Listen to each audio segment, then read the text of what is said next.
you. We will be proceeding for the lecture. Optics, ray optics आप पढ़ रहे हो, और रे ऑप्टिक्स में लास्ट क्लास में आपको बताया गया था कि किसी सरफेस से रिफ्रैक्शन की वजह से क्या इमेज बनती है. सो उसको मैं कैरी फॉरवर्ड करता हूँ. The heading that we had was refraction.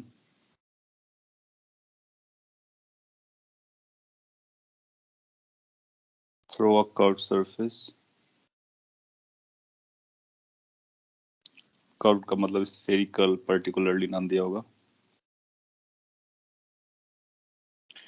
और स्फेरिकल सरफेस से अगर हम लोग रिफ्रैक्शन पढ़ सकते हैं तो फिर अगर कोई और सरफेस देगा, मोस्टली आपको स्फेरिकल ही देगा, बहुत ज्यादा होगा तो सिलेंड्रिकल देगा, बिकॉज कि जब हम नॉर्मल प्रॉपर्ली ड्रॉ कर सकते हैं वो मिलेगा.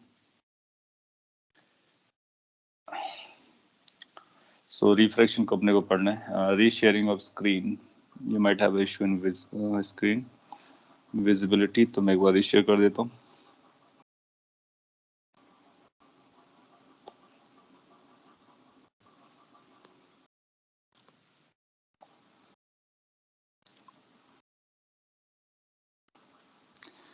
क्या आप सभी लोगों को स्क्रीन प्रॉपर दिख रहा है?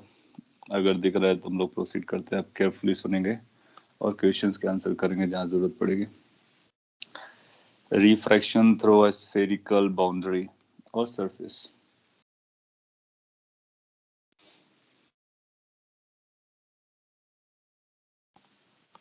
क्या फॉर्मूला निकला था? फॉर्मूला बता देता हूँ पहले, फिर उसके आप उसका डेरिवेशन आप वॉच कर लोगे, और देन आफ्टर उसका यूज. लास्ट क्लास में एग्जांपल में उसका यूज भी किया था. लेट्स से ये बाउंड्री है and this boundary is segregating or separating two mediums.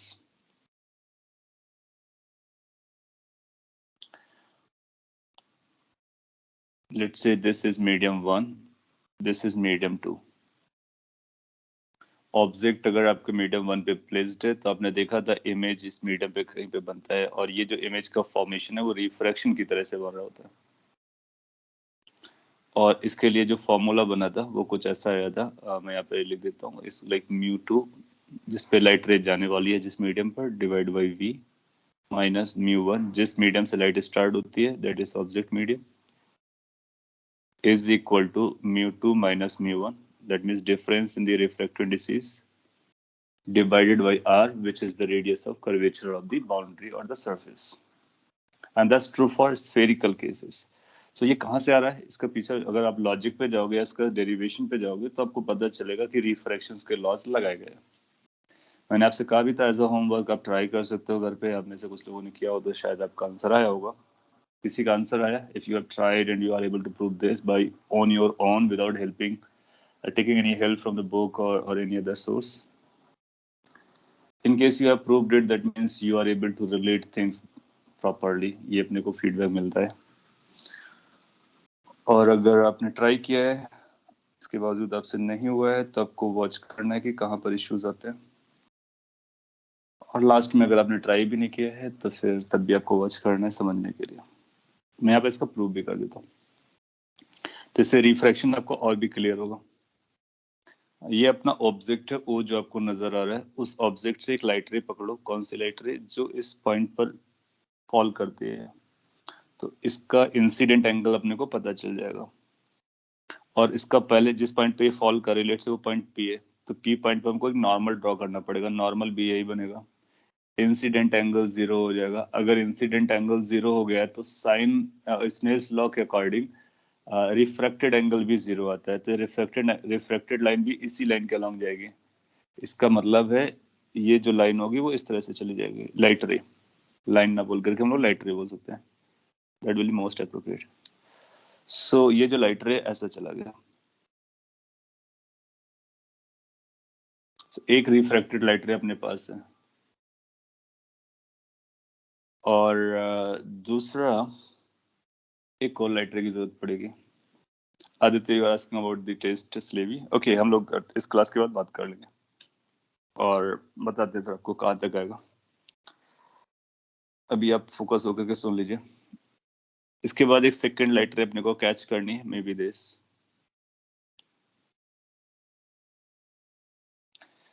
Let's say ये ए पर फॉल करते हैं, तो अपने को क्या जरूरत पड़ने वाली है? अपने को जरूरत पड़ने वाली नॉर्मल की। So we require a normal which is passing through ए।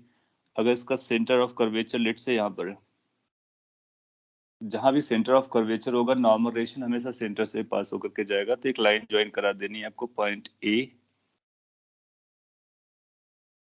और पॉइंट सी को लेकर के। This will be the normal at A. Then you need to search for the incident angle. कई बार क्या करेगा, वैसा पिक्चर बना के दे देगा, उससे कुछ पूछ लेगा, तो बेसिकली वो आपसे ये जानना चाह रहा है कि आप रिफ्रैक्शन समझते हो या नहीं। तो ये हमारे लिए इंसिडेंट रे हो गया, यहाँ पर टेंजेंट हो गया सरफेस पर, और ये नॉर्मल हो गया। नॉर्मल से जो एंगल बनता है इस एंगल को इंसिडेंट एंगल कहते हैं, आप जानते हो। So this angle is known as incident angle. Now we need to find the refracted angle. Now अगर ये लाइट रे अगर ये बाउंड्री नहीं होती, अलग अलग मीडियम्स नहीं होते, तो फिर ये लाइट रे हमारा ऐसा जा रहा होता, बिल्कुल जा रहा होता। अब ये लाइट रे नॉर्मल की तरफ बेंड करेगा या नॉर्मल से दूर बेंड करेगा? ये नॉर्मल है रेड कलर का। सो ये एंगल है। अगर ये इधर आता है इसका मतलब है नॉर्मल की तरफ बेंड हो रहा है, अगर ये इधर जा रहा है इसका मतलब नॉर्मल से अवे बेंड हो रहा है। वो सारा कुछ इस बात पे डिपेंड करेगा कि ये म्यू कैसा है और म्यू वन म्यू टू में रिलेशन कैसा है। तो हम जो पिक्चर बना दे रहे हैं लेट से ऐसा एज्यूम कर लेते हैं कि म्यू टू की वैल्यू म्यू वन से बड़ी है। तो उसके लिए पिक्चर कैसे दिखेगी? उसके लिए जो पिक्चर दिखेगी वो कुछ ऐसा होगा। अब ये नॉर्मल की तरफ बेंड हो जाएगा, दैट मीन्स ऐसी लाइट रह जाएगी।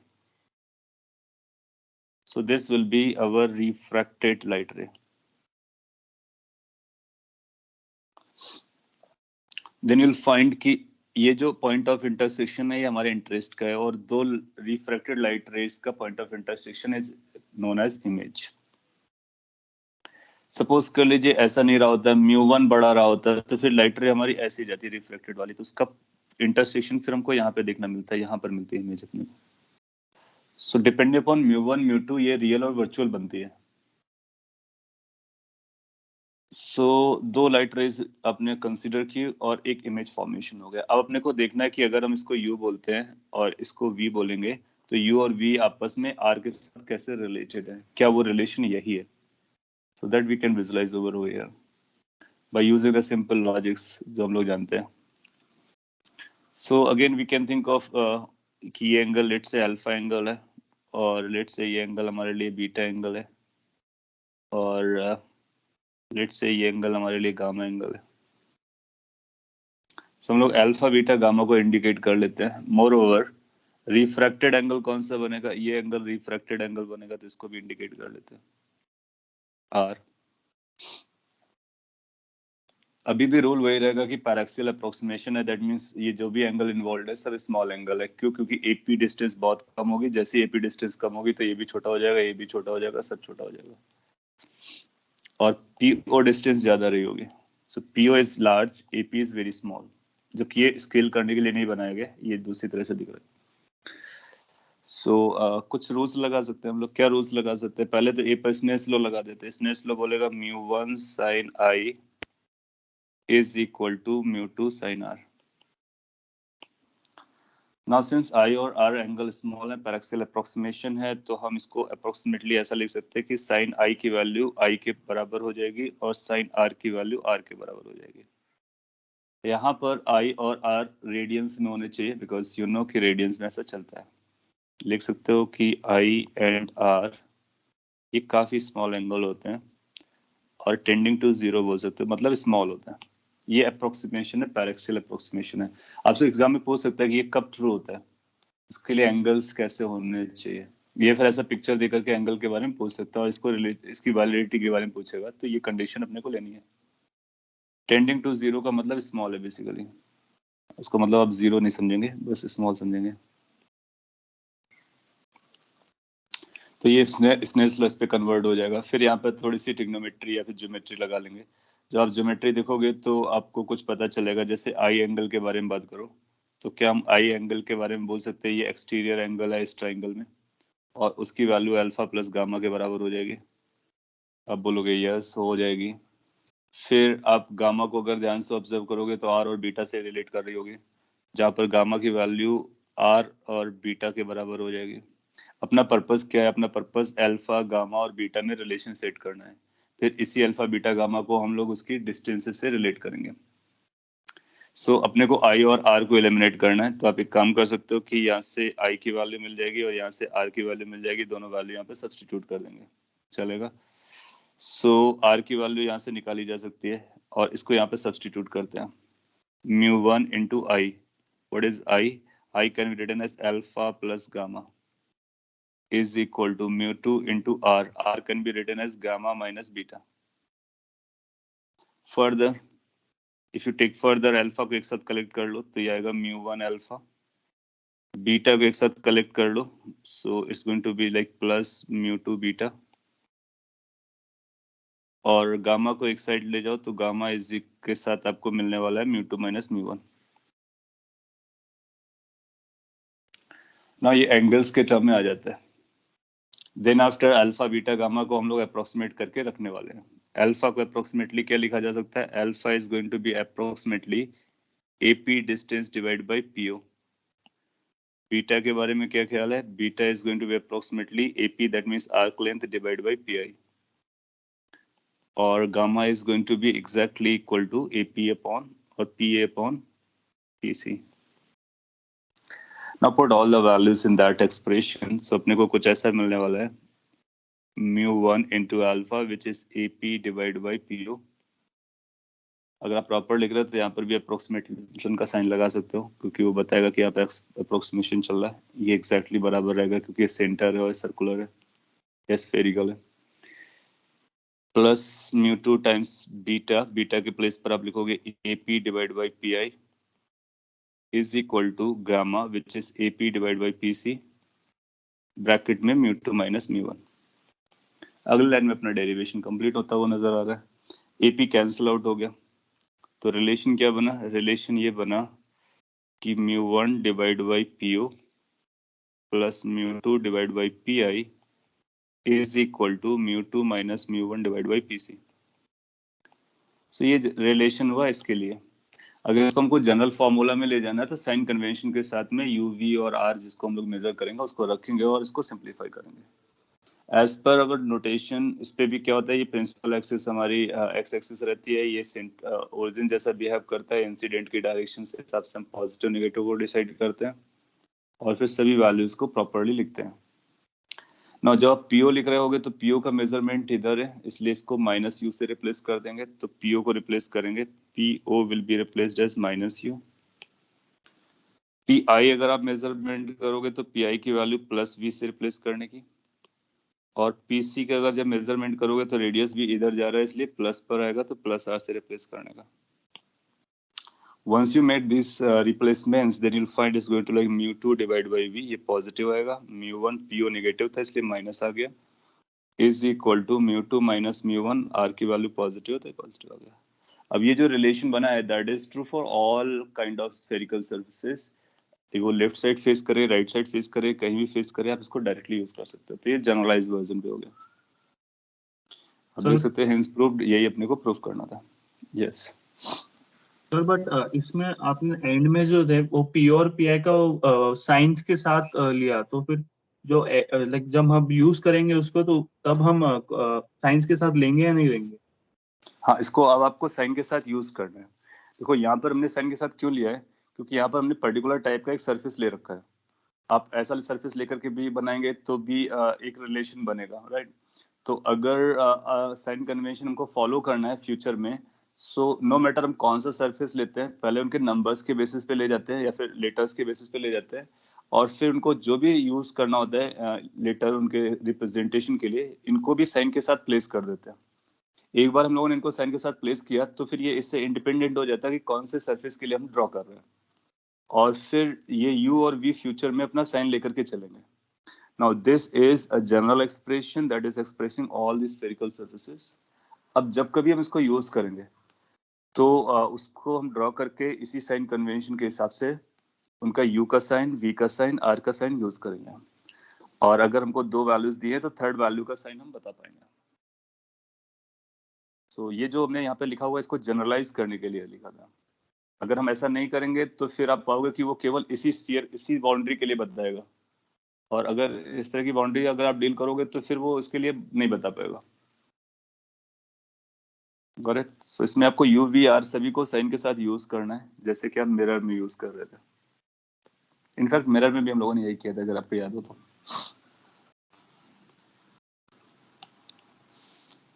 So this is the way we can prove it. अब आपको प्रूफ पता चल गया, और आपको पता चल रहा है कि it's nothing more than the refraction at the 2 points. आप किसी और पॉइंट पे, थर्ड पॉइंट पे भी रिफ्रैक्शन देखोगे तो लाइट रे यहीं से इंटरसेक्ट करके जा रही होगी, इसका मतलब इमेज यहीं पे बन रही है। ये जो रेड डायग्राम्स है, कई बार आपको बोर्ड या किसी और डिस्क्रिप्टिव एग्जाम में आपसे पूछ लेगा, प्रूफ करने को पूछ लेगा। आप इस तरह से प्रूफ करके बताएंगे, और ये जरूर मेंशन करेंगे कि आप पर एक्सेल अप्रोक्सीमेशन एज्यूम किया गया है, तभी हमने साइन को आई के टर्म में, एंगल के टर्म में कन्वर्ट कर लिया है, और इनको भी हमने अप्रोक्सीमेटली पकड़ा हुआ है। इसका मतलब ये जो डिस्टेंस है पी ए और या ए पी, ये बहुत छोटी है एज कम्पेयर टू बाकी डिस्टेंसेस। ओके, सो ये हो गया आपका refraction through a spherical surface. अब इस पे अगर कोई लेटरली ऑब्जेक्ट रखी गई है तो इसका मैग्निफिकेशन क्या होता है, उसका भी फॉर्मूला है, उसका भी हम लोग ड्राइव कर लेते हैं, तो फिर ये कंप्लीट हो जाएगा। कोई स्टेप आपको री एक्सप्लेन करवाना हो तो आप पूछ सकते हो, अगर आपको समझता है। So we are on the track.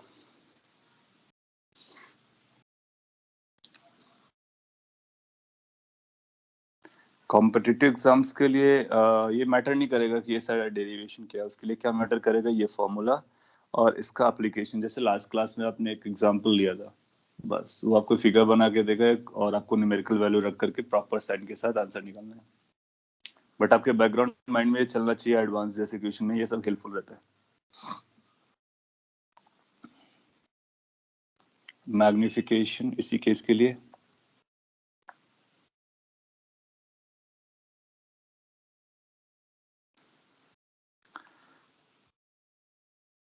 Generally ऐसे क्वेश्चन जब पूछेगा आपसे तो डायरेक्ट पूछेगा, बहुत ज्यादा उसमें मैनिपुलेशंस नहीं करेगा, क्योंकि फॉर्मूला अपने आप में कॉम्प्लिकेटेड अपीयर करता है, और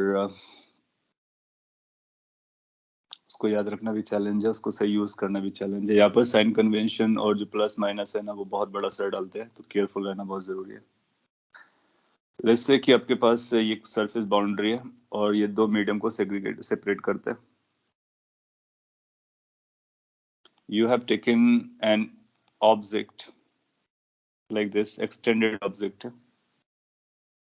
ऑब्जेक्ट की डायमेंशन छोटी होनी चाहिए, वो सारी स्टोरीज चलेंगे अभी भी। ये पी पॉइंट है, ये ए से बी आपकी ऑब्जेक्ट है, इसकी हाइट ऑफ ऑब्जेक्ट बोल सकते हो। This is μ1 medium, this is μ2 medium. इसका रेडियस ऑफ कर्वेचर r दिया गया है, इसका सेंटर ऑफ कर्वेचर यहाँ कहीं रहा होगा।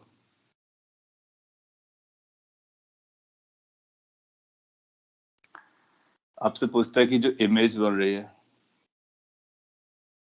जो इमेज बन रही है उसकी हाइट कितनी होगी ये बताइए। तो हम हर बार क्या करेंगे कि इसका इमेज नहीं बनाएंगे रे डायग्राम से। रे डायग्राम बनाना अपने आप में कॉम्प्लिकेटेड होता है, उसको मेजर करने के लिए स्किल्स वगैरह चाहिए। तो हम फॉर्मुलेशन कर लेंगे और उस फॉर्मूले को याद रखेंगे कि मैग्निफिकेशन कैसा होता है, जैसे आपने मिरर में याद रखा था। मिरर में परपेंडिकुलर केस में जो मैग्निफिकेशन था that was -v/u, some sort of that. उस तरह से हम लोग यहाँ पर भी याद रखने वाले हैं। आपने लिखा है सर इसमें भी थीटा क्रिटिकल रहेगा ना व्हेन गोइंग अपोजिट डायरेक्शन। नहीं, क्रिटिकल थीटा जब रहता है जब वो नेक्स्ट मीडियम पे नहीं जाता है, तो इस पे भी क्रिटिकल थीटा हो सकता है, क्योंकि जहां भी रिफ्रैक्शन है वहां पर TIR हो सकता है। सो अभी हम लोग जितना भी सॉल्व कर रहे हैं वो विद इन मतलब that angle is less than critical angle. मतलब TIR हो जाएगा तो फिर रिफ्रैक्शन ही नहीं होगा, रिफ्रैक्शन नहीं होगा तो रिफ्रैक्शन की इमेज नहीं होगी। हम लोग रिफ्रैक्शन से इमेज बना रहे हैं, रिफ्लेक्शन से नहीं। सो एंगल के अगर बारे में पूछता है तो आप बोलोगे सारे angles is they are less than, और incident angle basically, incident angle is less than the critical angle.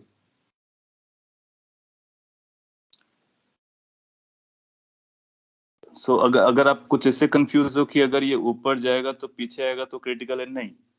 ऊपर जाने का मतलब ये हुआ वो रिफ्रैक्टिव इंडेक्स से रिलेटेड है, और ये पीछे एक्सटेंड किया है आपने, क्योंकि अगर ये दो लाइट रेज आगे कट नहीं करेंगे तो हम पीछे एक्सटेंड करके चेक करते हैं कहाँ पर रिफ्लेक्टेड रेज कट कर रही है, तो वहां पर क्रिटिकल का कोई रोल नहीं है। बट यस, यहाँ पर क्या आई की वैल्यू क्रिटिकल एंगल से ज्यादा हो सकती है? बिल्कुल हो सकती है। अगर आपने ज्यादा एंगल पे डाला तो उसके लिए आप देखोगे कि क्या होगा, फिर ये नेक्स्ट मीडियम पे नहीं जाएगी, मतलब ये रिफ्रैक्शन नहीं करेगी। अगर रिफ्रैक्शन नहीं करेगी तो फिर रिफ्रैक्शन से इमेज नहीं बनेगी, and that is for refraction. और आप देखो कि आई और आर कैसे स्मॉल एंगल है, आई स्मॉल एंगल है तो वो क्रिटिकल से छोटा ही रहेगा क्योंकि हम बहुत छोटा एंगल ले रहे हैं। Okay, come to this. और इस पे कैसे इमेज फॉर्म कर सकते हैं सिंपलेस्ट मेथड से, वो समझते हैं। सो अब देखो कि अगर एक लाइट रे लेते हो, अगेन आप ए इमेज, ए पॉइंट ऑब्जेक्ट है, तो अगर ए पॉइंट को समझोगे तो एक ही इमेज इसी लाइन पे बनेगी प्रिंसिपल एक्सिस पर, बी की हमारी लाइन कहीं और बनेगी, उसको पता करेंगे और सिंपलीफाई करेंगे।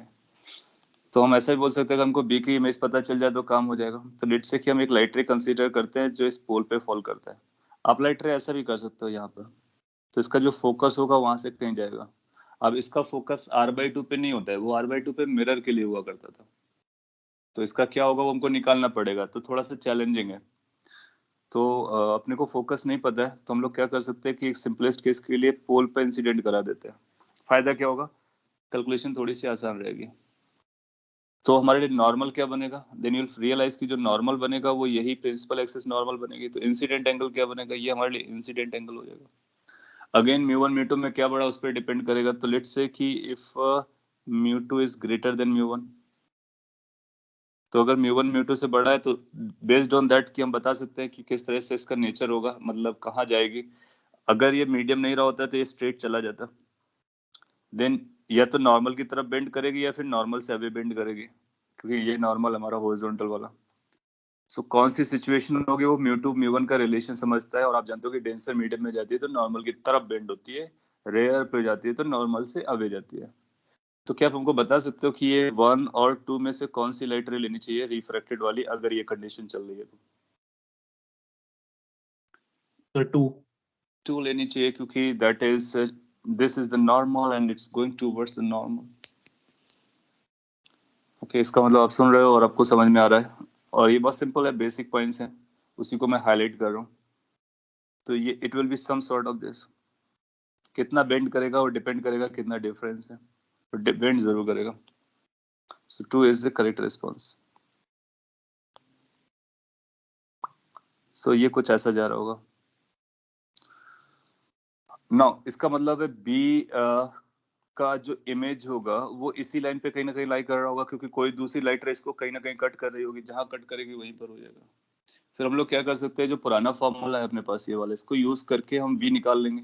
जब इसको यूज करके v कैलकुलेट करेंगे तो a का इमेज मिल जाएगा। तो लेट से a का इमेज हमको यहाँ कहीं मिला, a डैश, और हमको पता है ये वर्टिकल है। तो एक चीज तो गारंटी से बोली जा सकती है कि इमेज जो बनेगी वो कुछ ऐसी बनेगी, a से स्टार्ट होगी और इस लाइन पे मीट करेगी। So this must be the location of B dash. So this will become A dash B dash image. This is object. Shortcut में कैसे बनाया? B से एक लाइट रे पकड़ा, सिंपलेस्ट वाला। ये स्ट्रेट लाइन नहीं है, ये बेंड हुआ है, और ये एंगल रिफ्रैक्शन एंगल है। और फिर हमने A का इमेज बना लिया, और फिर सिंस ये वर्टिकल है तो ये भी वर्टिकल रहेगी, तो यहाँ से वर्टिकल लाइन ड्रॉ की, जहाँ पर लाइन को इंटरसेक्ट किया, तो ये हमारी इमेज की बात होगी। सो ए डैश बी डैश इमेज होगी तो हाइट ऑफ इमेज हो जाएगी। मैग्निफिकेशन हम लोग लिखते हैं कि height of image divide by height of object, again using the sign convention of course. So sign convention कैसा चलेगा, इसको आप पॉजिटिव ट्रीट करोगे और वाई डायरेक्शन में इसको पॉजिटिव ट्रीट कर सकते हो। एक्स के लिए ये निगेटिव हो जाएगा और वाई के लिए ये निगेटिव हो जाएगा, क्योंकि लेटरल हम लोग देख रहे हैं तो उसको भी पॉजिटिव निगेटिव लिखना है अपने को। चलते हैं, सो आगे बढ़ते हैं। अपने को ए डैश बी डैश और ए बी को रिलेट करना है, क्वाइट ऑब्वियस। कैसे रिलेट कर सकते हैं, आपको दो ट्राइंगल नजर आ रहे हैं, इन दोनों ट्राइंगल को हम लोग देख सकते हैं। और हम लोग साइन या फिर टेन आई की वैल्यू पता कर सकते हैं। अगर हम टेन आई लगाना चाहें, टेन आई, तो इस राइट एंगल ट्राइंगल में टेन आई की वैल्यू आएगी ए बी का लेंथ डिवाइड बाई पी ए। अगर आप टेन आर कैलकुलेट करते हो तो टेन आर की वैल्यू बनेगी A dash B dash divide by P A dash. अभी सब कुछ हम ए पी ए बी के नाम पे लिखेंगे, बाद में इसको लेटर से कन्वर्ट कर देंगे और प्रॉपर साइन को यूज करते हुए तो जनरल बन जाएगा। अच्छा स्नेल्स लॉ लगेगा क्योंकि रिफ्रैक्शन हुआ है, तो स्नेल्स लॉ बोलेगा μ1 sin I is equal to μ2 sin R। फिर आप बोलोगे कि एंगल्स बहुत छोटे हैं इसलिए हम इसको पैराक्सियल अप्रोक्सीमेशन को एज्यूम करते हुए ये एंगल हमारा अप्रोक्सीमेटली I हो जाएगा, तो ये भी हमारे लिए I हो जाएगा, सॉरी R हो जाएगा। और ये स्नेल्स लॉ है, इसको हम कुछ ऐसा लिख सकते हैं μ1 I is equal to μ2 R, और sin I sin R और tan R को उनको आपस में रिलेट कर सकते हैं। नाउ I की वैल्यू अब यहाँ से सब्स्टिट्यूट करेंगे, R की वैल्यू यहाँ से सब्स्टिट्यूट करेंगे इस इक्वेशन में, तो अपने पास मिलेगा μ1 into I which is basically AB divided by PA. This is equal to μ2 and it's going to be R which is A dash B dash divided by PA dash. कितने shortcut में हम अपने answer तक पहुंच रहे हैं वो आप देखेंगे, और अदरवाइज अगर और कोई लाइट रे देखोगे तो आपको बहुत कॉम्प्लिकेटेड तरीके से कैलकुलेशंस करनी पड़ सकती हैं। अच्छा ए डैश बी डैश और ए बी तो लेंथ है हमारे लिए काम की है, और μ1 μ2 भी हमारे लिए काम के हैं, तो यहाँ से हम ए डैश बी डैश निकालते हैं।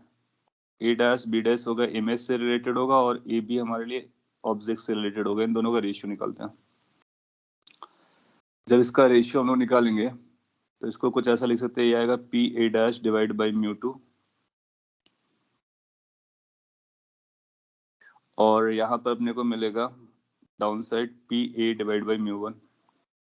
हम ऐसा लिख सकते हैं, ये μ1 को इसके नीचे ले आएंगे, बिल्कुल ला सकते हैं, और ये P dash P A dash ऊपर जाएगा, उसका डिवाइड बाई μ2 होगा। और भी सिंप्लीफाइड वर्जन पे लिख सकते हैं, चॉइस अपनी है। इसके बाद आप देखोगे ए डैश बी डैश कैसा लिखा जाएगा, तो A dash B dash convention के हिसाब से लिखा जाएगा minus H I. A B हमारा पॉजिटिव डायरेक्शन में है तो एच नॉट, और H object. P A dash के बारे में क्या ख्याल है? पी ए डैश आपका पॉजिटिव है और ये इमेज की लोकेशन है, ये इमेज की लोकेशन है यानी वी है, ये प्लस वी आएगा। और पी ए की वैल्यू नेगेटिव है तो माइनस यू आएगा। ये सब्स्टिट्यूशन अपने को बनाने हैं। जब लोग ये सब्स्टिट्यूशन बनाएंगे तो अपने को पता चलेगा कि minus H image divide by H object is equal to PA dash which is V divided by μ2 divided by minus U divided by μ1। इसके बाद आप देखोगे कि अपना कुछ कैंसिल हो गया माइनस, तो हाइट का इमेज का हाइट डिवाइड बाई ऑब्जेक्ट का height is equal to V by μ2 divide by U by μ1। आप इसको μ1 μ2 ऊपर नीचे भी कर सकते हो। इस तरह से लिखने का सिंपली एक फायदा है कि हम ये याद रखेंगे कि यहाँ पर इमेज के बारे में लिखना है, तो इमेज का मीडियम और इमेज लेंथ डिस्टेंस उसका रेशियो, और इसका रेशियो भी लिखते हैं। इसी को हम लोग मैग्निफिकेशन कहते हैं। तो जब कभी अपने को मैग्निफिकेशन लिखना होगा तो मैग्निफिकेशन इस फॉर्मूले से गवर्न होगा, याद रख सकते हो।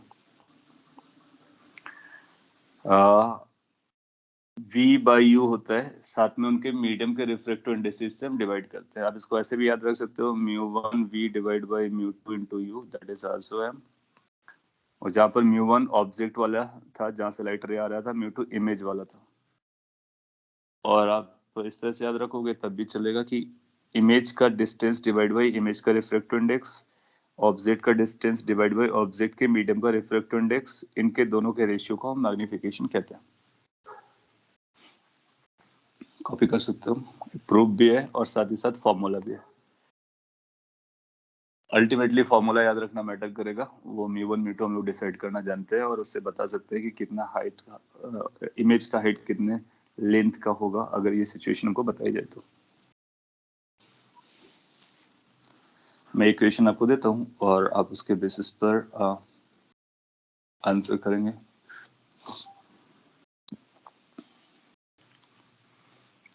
तो इसका एप्लीकेशन हो जाएगा ना। इसको पढ़ने से बहुत फायदे हैं क्योंकि अब हम टफ क्वेश्चंस जैसे कि लेंस अभी आप पढ़ोगे, आपके सिलेबस में वैसे थिन लेंस है, अगर थिक लेंस भी होगा तो उसका भी सॉल्विंग आप इसी मेथड से कर सकते हो। तो हो सकता है कि वो एडवांस में हालांकि अपने सिलेबस पे नहीं रहता है, तो वो क्या कर सकता है कि एक पैसेज बना देगा और उसमें कहानी लिख देगा कि ऐसा ऐसा होता है और फिर ये इसको थिक लेंस कहते हैं और बताइए कि इसका क्या चल रहा है। तो फिर आपको इसके डेरिवेशंस आने जरूरी है और इसके रिजल्ट्स भी याद रखना जरूरी पड़ेगा। कैसा होगा हम उसको उसके बारे में डिस्कस कर लेंगे। एज ऑफ नाउ आपको ये याद रखना है, और मैं इक्वेशन देता हूँ उसमें यूज करके हमको आंसर करके बताएंगे, जम जाएगा। So let's say take there is an example.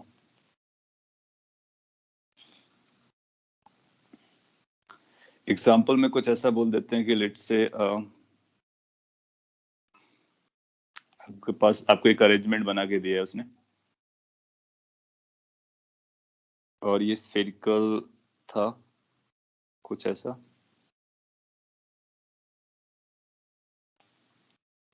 और ये बाउंड्री है, इस लाइक कि ये कोई कंटेनर है उसमें वाटर फिल्ड है।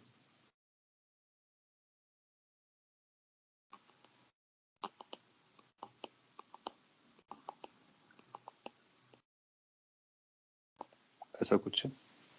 एंड जैसे कि प्रिंसिपल एक्सिस भी मैं आपको बना देता हूँ। This is the principal axis, this is water. Water का रिफ्रैक्टिव इंडेक्स के बारे में अपने को आइडिया है, म्यू इज इक्वल टू 4/3। नहीं भी बताएगा तो आप ले सकते हो। ये एयर है, नहीं भी बताएगा तो उसका रिफ्रैक्टिव इंडेक्स अपने को पता रहेगा, 1 यूज करेंगे। और लेट्स से आपसे बोलते हैं कि आपके पास एक ऑब्जेक्ट है, ओके। सिंस हमको एक्सटेंडेड ऑब्जेक्ट देखना था तो ठीक है, हम एक्सटेंडेड ऑब्जेक्ट बना देते हैं यहाँ पर। ये एक्सटेंडेड ऑब्जेक्ट है ऐसा, ये ए है और ये बी है। इसकी जो हाइट दी जा रही है वो 2 mm दिया गया,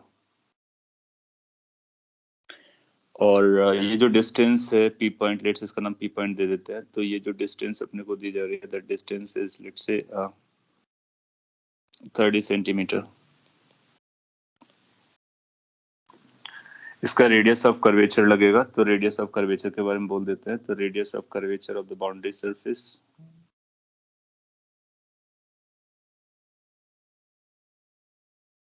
उसकी वैल्यू लेट्स से 20 सेंटीमीटर है।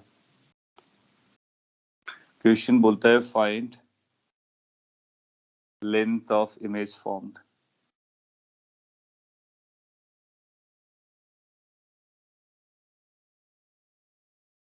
तो पिक्चर वही है बेसिकली, मैंने टिल्ट करके बना दी है, दैट्स ऑल। अब अपने को इस ऑब्जेक्ट का जो इमेज बनेगा वो किस मीडियम में बनना है, वाटर मीडियम में बनना है।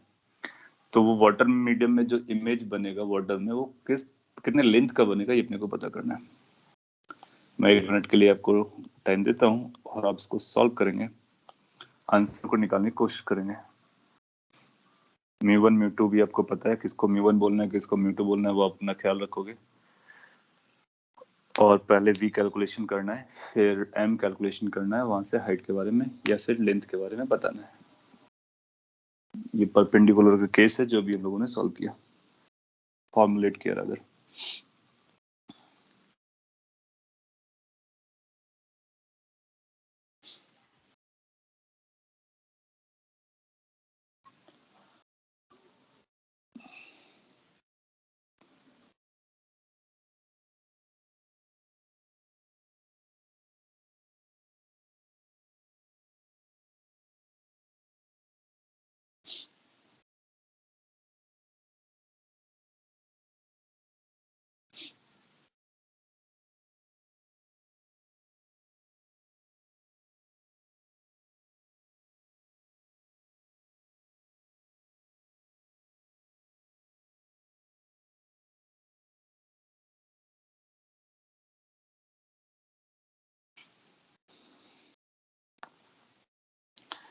कैलकुलेशन करना बहुत जरूरी है, क्योंकि आप प्लस माइनस कहाँ पे गलत करते हैं वो भी आइडेंटिफाई हो जाएगा और बाद में गलती नहीं होगी।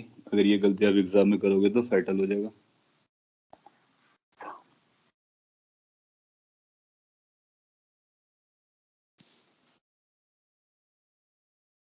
टू mm मतलब सेम हाइट का बनेगा ऐसा आपने बोला।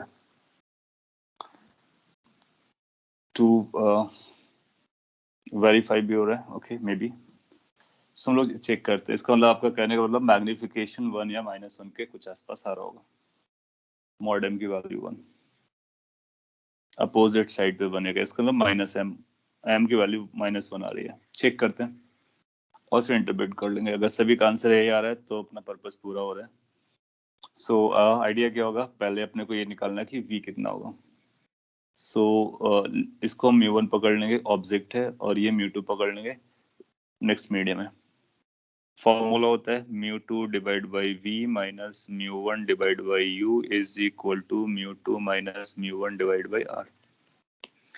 सभी को अपने को प्रॉपर साइन के साथ यूज करना है, यू नो दैट। सो यहाँ पे लिख लेते हैं एक बार के लिए, u की जो वैल्यू आएगी, अच्छा साइन कन्वेंशन देखते हैं, लाइट रेज यहाँ से आएंगी, सो ये अपना पॉजिटिव डायरेक्शन होगा और ये नेगेटिव डायरेक्शन होगा। So u must be minus 30 centimetre. What about R radius of curvature, इसका रेडियस ऑफ कर्वेचर इस साइड फॉल करेगा, सेंटर ऑफ कर्वेचर, तो नेगेटिव टेरिटरी में होगा, तो माइनस 20 सेंटीमीटर लिखने का। म्यू वन म्यू टू आपको पता है, रखते हैं। म्यू टू की वैल्यू 4/3 है, v आएगा, म्यू वन इज 1, u का वैल्यू माइनस 30 आने का, this is going to be 4/3 and minus 1 divide by minus 20। इन माइनस प्लस को अगर एक्यूरेटली हैंडल किया गया तो यहाँ से v की वैल्यू अपने को डिलीवर्ड होने वाली है। So it's going to like 4/3 divide by v is equal to, इस नंबर को अगर सिंप्लीफाई करोगे 1/3 आएगा, तो ये बनेगा माइनस का 1/60, ये प्लस हो जाएगा, उस साइड जाने के बाद माइनस बनेगा, माइनस 1/30, सिंप्लीफाई करने से आएगा minus 3/60, basically minus 1/20। So what we are getting is this कि v की वैल्यू कितनी आ रही है। सो v की वैल्यू अपने को मिल रही है minus 4/3 times 20। Is that, you will say yes. If you say yes, so that is going to be minus 80/3 centimetre.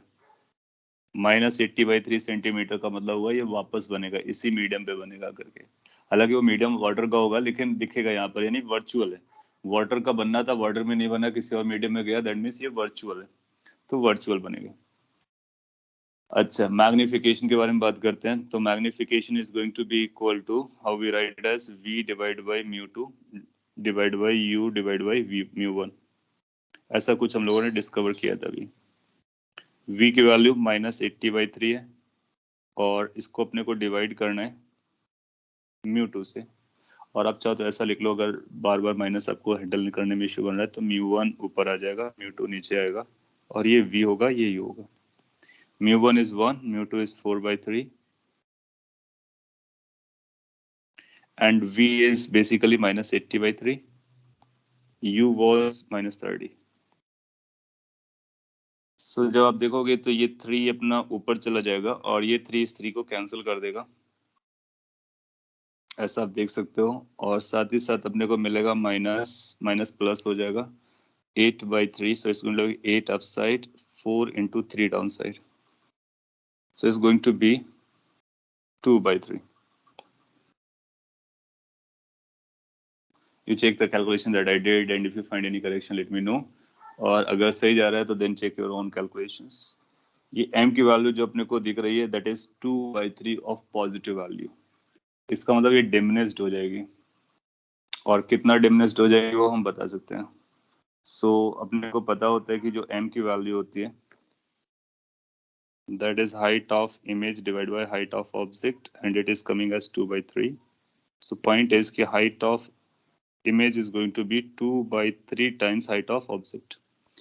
So same direction में होंगे, और 2/3 का फैक्टर लगेगा, तो ये बनेगा 2/3 into 2 mm, which is basically 4/3 mm, 1.33 और जो भी है उसके बराबर आ जाएगी।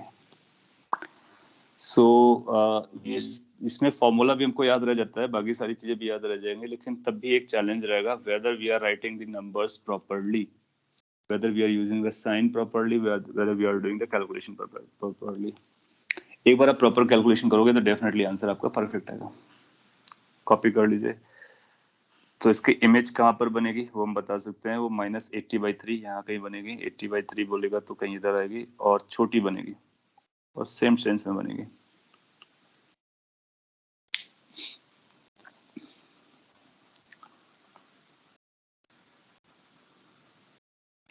Any concern at any step, let me know. If there's no concern, so we can move ahead and we can think of ये जो लेंस होते हैं ना, उसके लिए हम कैसे वो फॉर्मूला जो आपने पहले कभी पढ़ा होगा 1 minus V minus 1 by U is equal to 1 by V minus 1 by U is equal to 1 by F कैसे आता है और उसमें एफ कैसे कैलकुलेट करते हैं, वो सारी सिचुएशन के बारे में आप पढ़ोगे।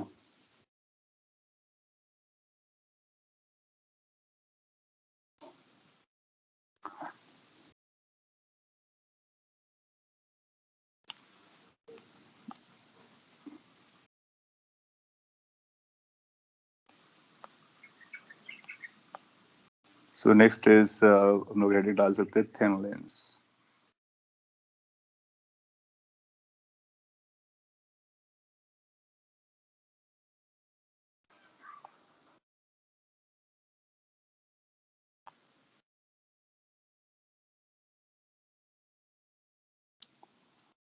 नो आप लोगों ने थिन लेंस के बारे में देखा होगा कि किस तरह से दिखते हैं, कुछ ऐसा और बनाया होता है या फिर ऐसा बनाया होता है या फिर कुछ ऐसा बनाया होता है या फिर कुछ ऐसा बना होता है।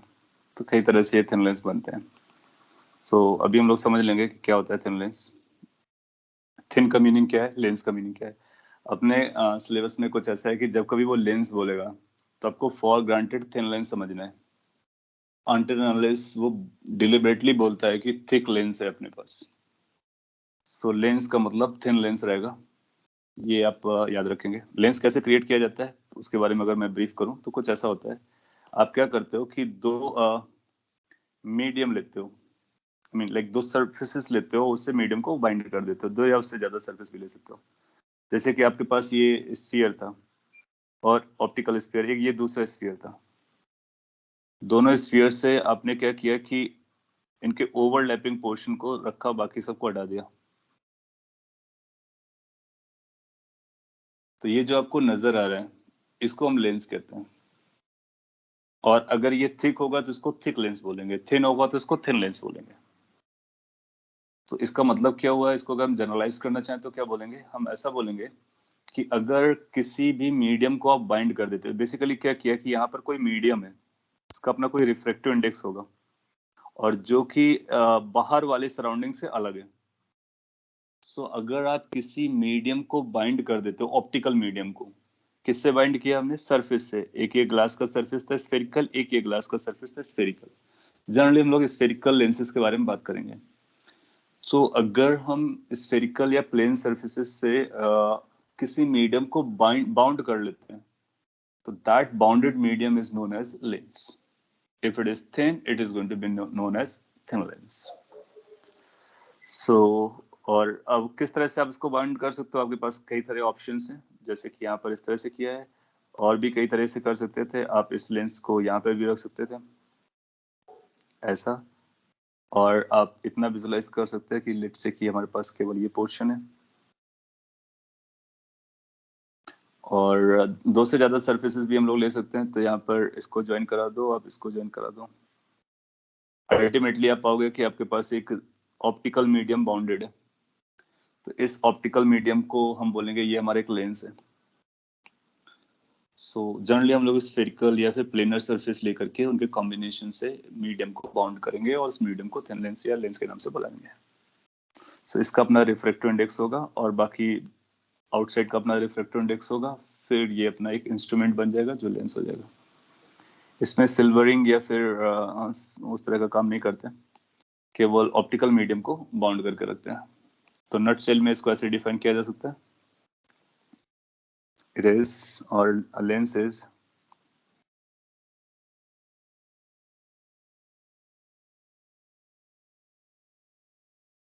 optical medium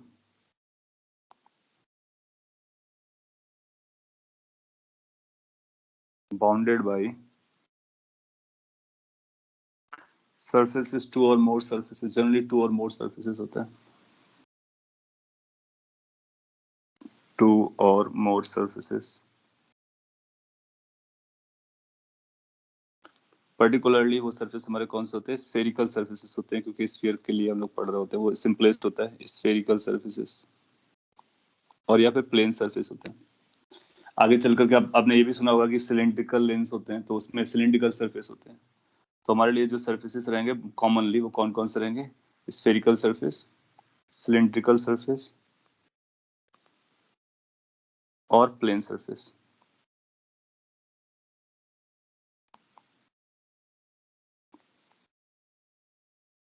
पॉपुलरली ये होते हैं। कोई और भी सरफेस ले सकते हो, बिल्कुल ले सकते हो, आपकी चॉइस है, बट उनमें कैलकुलेशन डिफिकल्ट होगी, इसके फॉर्मुलेशन नहीं रहेगा। अपने लिए स्फेरिकल सरफेस ज्यादा पॉपुलर है। सो एग्जांपल के लिए जैसे अभी आपको बना के बताया दो स्फीयर से कट करके, तो उसको हम लोग लेंस बोल देंगे। तो दिखने में हमको कई तरह से नजर आएंगे। स्फेरिकल सरफेस से लेके चलेंगे, एक तो इस तरह से नजर आएगा जो भी बनाया था, तो ये मेरा पिक्चर ड्रॉ करने की कोशिश करूँ, या फिर आपको इस तरह से नजर आ सकता है जैसा भी आपने ड्रॉ करके देखा था, दो स्फीयर से कट करके। या फिर एक ये प्लेन सरफेस ले लो, ये स्फेरिकल सरफेस ले लो, या फिर आप ये प्लेन सरफेस ले लो और ये स्फीयर का कुछ ऐसा पोर्शन ले लो। मे बी लाइक कि आपने एक ये सरफेस लिया और एक ये दो स्फीयर लेकर के ऐसा बना लिया है। सो या फिर मे बी लाइक कि आपने एक ऐसा बनाया हुआ है और इसको भी ऐसा बना लिया है। तो कई तरह से हम लोग सरफेस क्रिएट कर सकते हैं, मीडियम को बाउंड कर सकते हैं। हर एक केस में इनसाइड का रिफ्रैक्टिव इंडेक्स बाहर के रिफ्रैक्टिव इंडेक्स से अलग रहा होगा। सो इन दे आर वेरियस लेंसेज, और उनके नॉमेनक्लेचर भी रहते हैं, आप जानते होंगे, इनको नाम भी देते हैं। तो इस पर ये जो सरफेस है और ये भी सरफेस है, दोनों कॉन्वेक्स है, तो इसको बाई कॉन्वेक्स के नाम से बुलाते हैं। दो कॉन्वेक्स हैं इसलिए बाई कॉन्वेक्स होगा, बाई कॉन्वेक्स लेंस, या फिर सिंपली कॉन्वेक्स लेंस बोल देते हैं।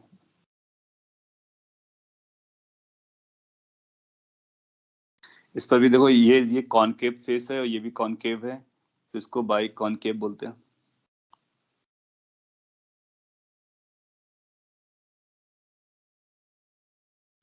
इस पे एक प्लेन है और दूसरा कॉन्वेक्स है, तो इसको हम लोग प्लेनो कॉन्वेक्स लेंस जैसा बुला सकते हैं कि एक प्लेन है और दूसरा कॉन्वेक्स है। Similarly this is plane, this is concave, so इसका नाम प्लेनो कॉनकेव दिया जा सकता है।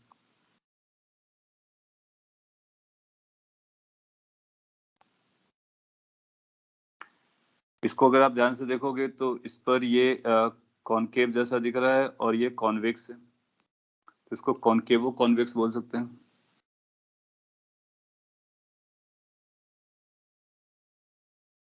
या फिर कॉन्वेक्सो कॉनकेव बोलेंगे तब भी चलेगा। हाँ, प्रीवियस स्लाइड अभी दिखा था, इसका भी नाम बता देता हूँ मैं। इस पे अगर आप देखोगे तो इसको भी ऐसा है कि एक कॉनकेव है और दूसरा कॉन्वेक्स है, तो इसको भी कॉन्वेक्सो कॉनकेव या कॉनकेवो कॉन्वेक्स बोल सकते हैं।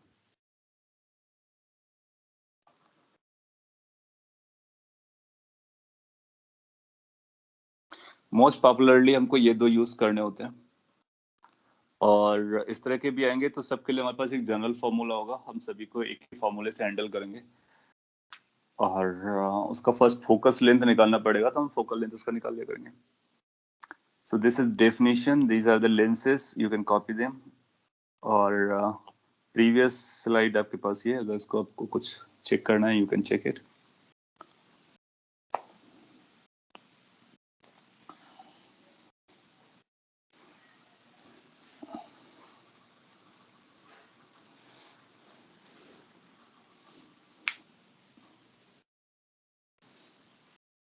If you done with it let me know. हाँ, तो आप इसको कॉपी कीजिए, डेफिनेशन और उनके किस तरह से वो दिखाई देते हैं, nomenclature.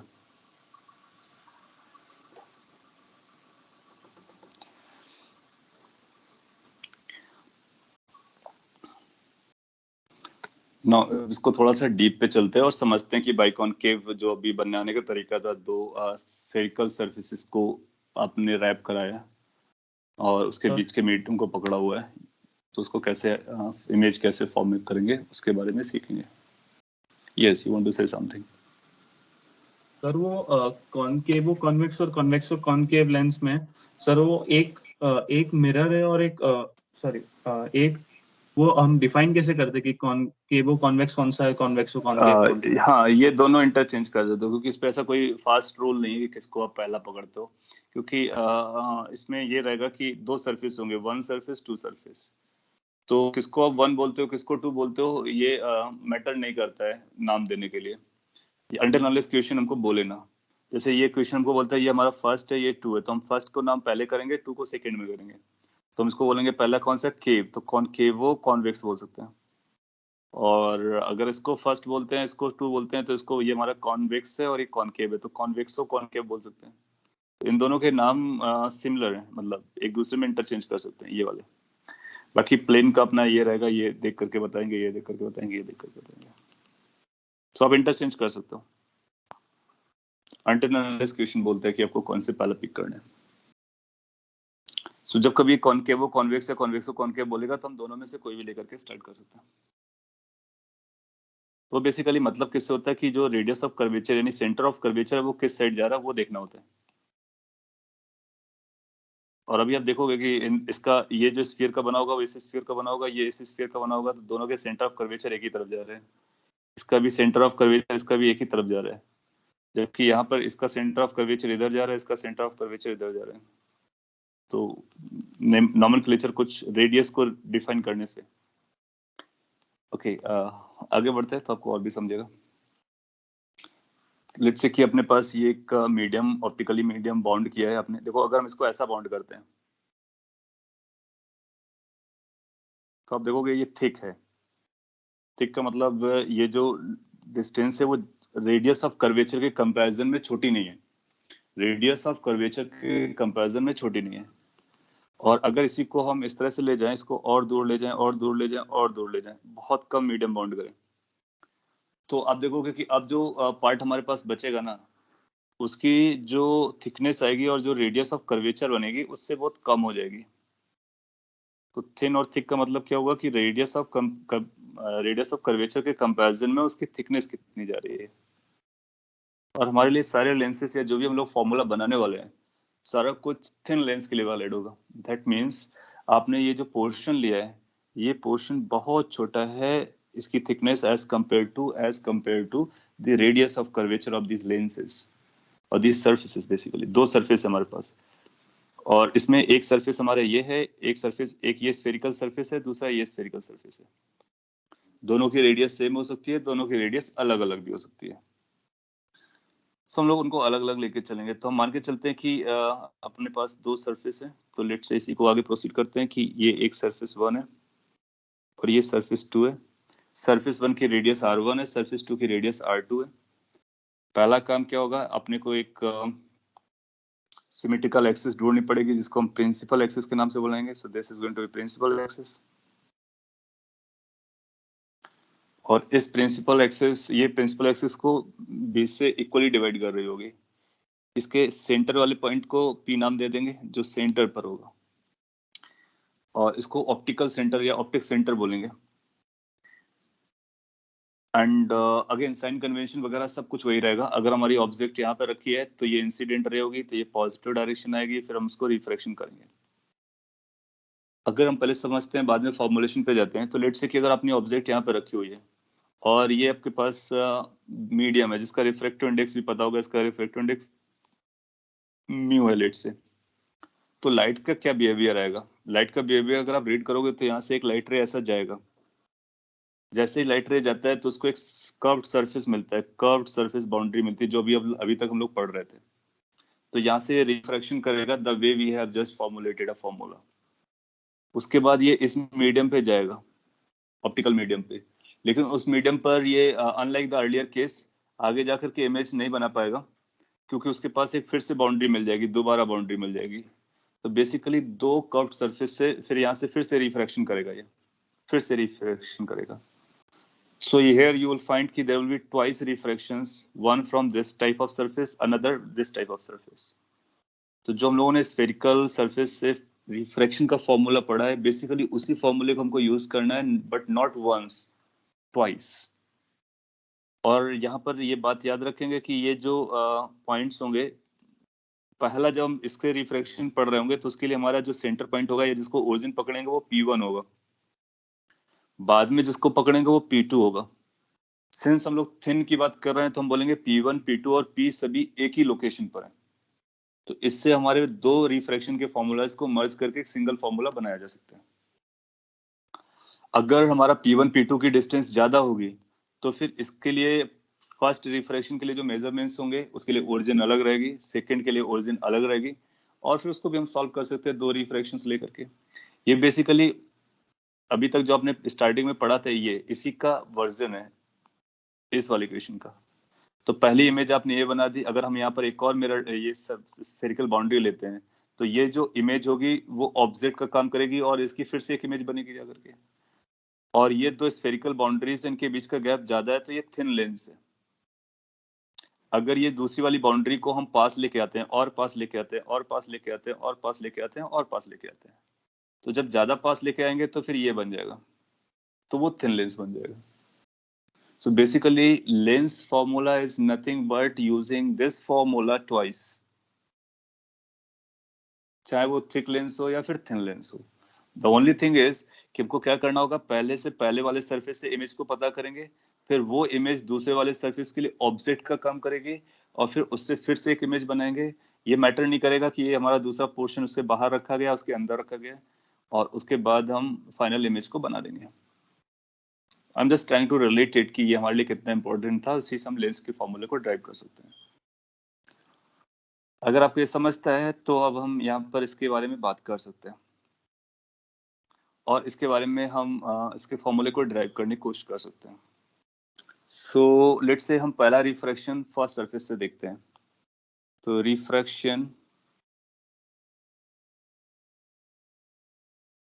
From surface 1,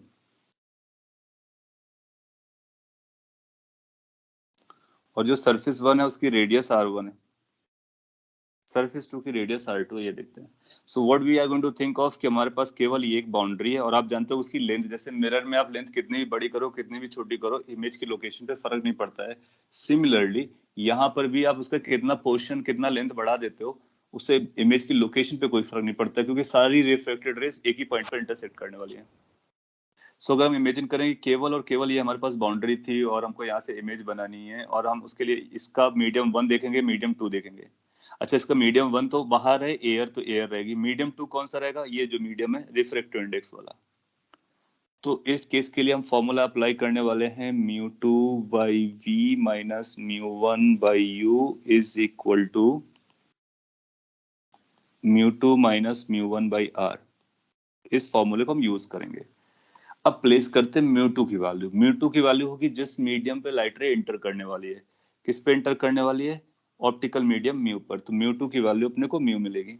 we we first image बन रही है तो let's call it as a v1 minus म्यू2 कौन सा था, आउटसाइड एयर है, तो हम एयर के लिए ड्राइव कर रहे हैं। अगर कोई और मीडियम होगा तो उसका हम यहाँ पर लिख सकते हैं दूसरा मीडियम, और आप चाहो तो इसको आउटसाइड के मीडियम को म्यू एम लिख सकते हैं, एम का मतलब आउटसाइड मीडियम, और लेंस का मीडियम कितना है, लेंस का मीडियम म्यू है। तो अगर ये लेट से लेंस को हमने वाटर में रखा या फिर किसी ग्लास के अंदर रखा या किसी और मीडियम पे रखा तो क्या फॉर्मूला बनेगा, तो जनरल फॉर्मूला ड्राइव कर लेते हैं। बाद में म्यू एम को एयर बना देंगे तो 1 कर देंगे। तो ये μ1 हमारा ऑब्जेक्ट कर रहा होगा तो ये म्यू एम बनेगा divided by U is the original distance of object. जबकि v1 क्या निकलेगा, यहाँ से v1 निकलेगा कि जो फर्स्ट इमेज बन रही होगी, हमको फर्स्ट इमेज से मतलब नहीं है, अपने को सेकंड इमेज चाहिए। तो अभी हम इसको इंटरमीडिएरी इमेज लोकेशन को रखते हैं, divide by μ2 that was μ1 that was mu of medium outside, और म्यू लेंस के बारे में बात कर रहे हैं, डिवाइड बाई r1 के लिए अपने को r1 लगेगा यहाँ पर, ठीक है। जब हम ये r1 यूज करेंगे तो हम अभी r1 यूज कर लेते हैं। अभी हम यहाँ पे साइन कन्वेंशन कुछ भी नहीं यूज कर रहे, सिंपली मैथमेटिकली जा रहे हैं, जो फॉर्मूला है उसी से यूज कर रहे हैं। बाद में लेंस के अकॉर्डिंग हम उसका प्लस माइनस साइन इन और रे डायग्राम बनाना स्टार्ट कर देंगे। सो बेसिकली उस इक्वेशन से हम यहाँ पर जा सकते हैं फर्स्ट रिफ्रैक्शन को लेकर के, एज सिंपल एज एनीथिंग। अच्छा, अब या जो भी इमेज बन रही है वो ये v1 डिस्टेंस पे बन रही है। कैन यू थिंक ऑफ कि जो v1 डिस्टेंस होगी वो p1 से मेजर की जाएगी, इस वाले पॉइंट से मे बी यहाँ पर बन रही होगी। जब हम सेकेंड रिफ्रैक्शन करेंगे तो हम मेजरमेंट p2 से करेंगे, तो p2 से जो मेजरमेंट किया जाएगा और जो p1 से मेजरमेंट किया गया उसमें ये थिकनेस बीच में आ जाएगी, और ये जो थिकनेस बीच में आएगी ये हमारे लिए इशू क्रिएट कर सकती है। उसको निगलेक्ट करने के लिए हम बोलेंगे ये थिन लेंस है। अगर ये थिन लेंस है, जो thickness will be considered as 0, तो ये जो डिस्टेंस हमने v1 मेजर की p1 से, यही p2 से भी मेजर हो जाएगी। तो इसका मतलब है इस सरफेस के लिए, सेकंड सरफेस के लिए जो ऑब्जेक्ट होगी वो v1 डिस्टेंस पे लाई कर रही होगी। समझ में आता है? So refraction from the surface to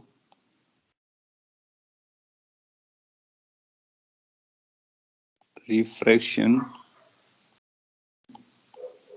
from surface two, ये आपको समझाने के लिए इतना मैं बोल रहा हूँ, वरना डायरेक्टली आपको लेंस का फॉर्मूला बता सकता और उसको आपको यूज करने के लिए बोल सकता। आप विजुलाइज कर पाओगे तो लेंथी क्वेश्चंस, जैसे कोई नया क्वेश्चन अलग अलग ऐसा कुछ बनाएगा, लेट्स से ये थिक लेंस है, तो हम लोग क्या करेंगे, P1 से जो मेजर किया है पहले वो पता करेंगे, और ये V1 आएगी। लेट्स से यहाँ पर V1 आया, तो ये T अगर हमको दिया होगा तो फिर हम ये डिस्टेंस को यूज करेंगे, यानी V1 को किससे रिप्लेस कर देंगे, V1 माइनस T से। तो हमको थिक लेंस के बारे में भी पता चल जाएगा। एनीवे, सेकेंड सरफेस के लिए भी यही फॉर्मूला लगने वाला है। तो अपने को देखना होगा कि ऑब्जेक्ट किस मीडियम में थी, तो ऑब्जेक्ट हमारे की म्यू के मीडियम में बनी थी। वो बनेगी कहाँ पर वैसे फर्क नहीं पड़ता कि, क्योंकि वो म्यू मीडियम पर है। फाइनली इमेज कहाँ पर बननी है, एयर मीडियम, जो आउटसाइड मीडियम पर है। तो उसके लिए जो फाइनल होगा जिसमें इमेज बनेगी उसको हम लिखेंगे that is medium, that means outside, divide by कितनी डिस्टेंस पे बनेगा, लेट से v, ये हमारी फाइनल लोकेशन बताएगा, माइनस मीडियम का रिफ्रैक्टिव इंडेक्स जहां पर आपकी ऑब्जेक्ट रखी हुई है। तो ऑब्जेक्ट हमारी यहाँ पे रखेगी, ये वाला होगा। तो उसके लिए मीडियम हमारा म्यू है और डिस्टेंस हमारी v1 है। समझता है? और this must be equal to mu M minus mu divide by R2। सो ये फॉर्मूला एक बार रिफ्रैक्टिव इंडेक्स लगाने का, ये रिफ्रैक्शन लगाने का, ये फॉर्मूला दो बार रिफ्रैक्शन लगाने का। ना ये जो v1 मैंने लिखा हुआ है, बस यही एक डिफरेंस क्रिएट करेगा अगर थिक होगा या फिर थिन होगा। थिन होगा तो फिर v1 और v1 की वैल्यू बराबर रहेगी, अदरवाइज v1 की वैल्यू यहाँ पर जो v1 लिखा जाएगा वो v1 माइनस थिकनेस के बराबर लिखा जाएगा। सो ऐसा लिख सकते हैं कि फॉर थिन, ताकि आपको याद रह जाए, थिन लेंस जो v1 स्टार मैंने लिखा हुआ है और जो v1 है वो दोनों बराबर आने वाले हैं। जैसे ये दोनों इक्वल आएंगे तो इक्वेशन नंबर 1, इक्वेशन नंबर 2, दोनों इक्वेशन को आप ऐड अप कर दीजिए। Once you add them up, so ये नंबर कैंसिल आउट हो जाएगा। तो अपने पास आएगा कि mu of the medium outside by v minus mu of the medium outside by u is equal to, इन दोनों को ऐड अप करना पड़ेगा। आप यहाँ से म्यू माइनस म्यू एम अगर आप कॉमन ले लेते हो तो आपको पता चलेगा कि यहाँ से 1/r1 आएगा, यहाँ से एक माइनस बनेगा, म्यू 1/r2 आएगा। माइनस क्यों बनेगा, क्योंकि ये म्यू, यहाँ से म्यू माइनस म्यू एम लिखेंगे तो एक माइनस लगाना पड़ेगा अपने को। In case you are able to catch it, तो अपने को क्या मिल रहा है, अपने को कुछ ऐसा मिल रहा है, 1/v minus 1/u is equal to mu divide by mu M minus 1/r1 minus 1/r2। ये जो फॉर्मूला है that is known as the lens formula when lens is placed in any medium. तो अगर लेंस किसी medium पे place किया गया है तो ये लेंस फॉर्मूला हमारे लिए वर्क करता है। दैट मीन्स अब हम दो रिफ्रैक्शन को बार बार नहीं देखेंगे, हम ऑब्जेक्ट हमारी यहाँ पर है, इमेज हमारी यहाँ पर बनेगी, दैट मीन्स इमेज भी हमारी इसी मीडियम पर बनेगी और इसको यूज करना है। तो v अपने को कैलकुलेट करना होगा, u अपने को पता होगा, लेंस का रिफ्रैक्टिव इंडेक्स दिया जाएगा, मीडियम का रिफ्रैक्टिव इंडेक्स दिया जाएगा, और r1 r2 that means surfaces अपने को बताए जाएंगे, उनके रेडियस ऑफ कर्वेचर क्या है, उसके बेसिस पर हम यहाँ से पता कर सकते हैं v की वैल्यू कितनी बनेगी, दैट मींस इमेज की वैल्यू क्या आएगी, लोकेशन क्या आएगी। अगर हमारा आउटसाइड मीडियम एयर होगा तो इसको हम 1 से रिप्लेस कर देंगे, नहीं होगा तो ये रिलेटिव रिफ्रैक्टिव इंडेक्स आएगा। तो कौन सा रिफ्रैक्टिव इंडेक्स है, refractive index of the lens relative to the medium, इसको याद रख सकते हैं। सो कॉपी कर लीजिए और अब इसको सिंपलीफाई कर लेते हैं और पुराना जो फॉर्मूला आपका था वहां तक पहुंचाते हैं, फिर एग्जांपल करते हैं।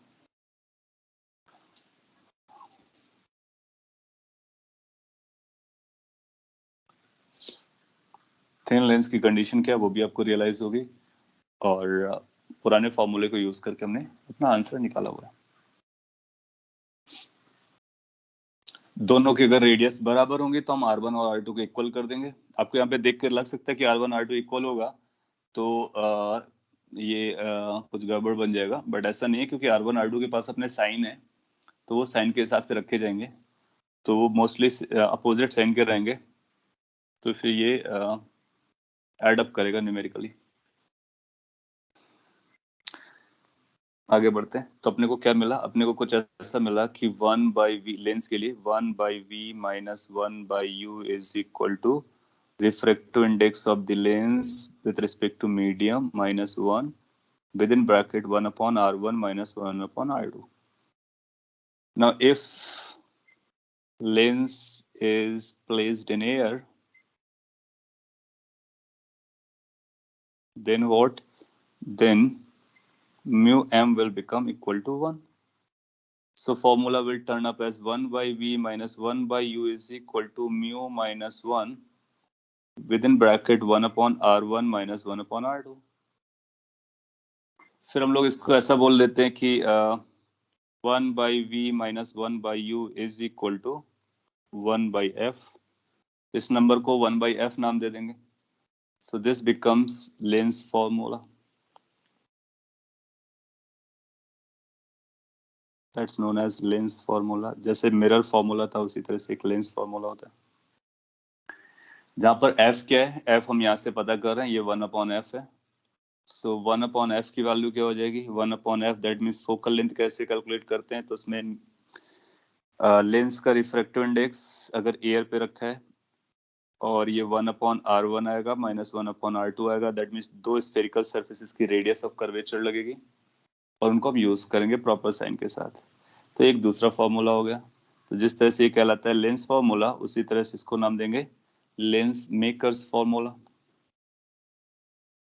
So this is known as lens maker's formula.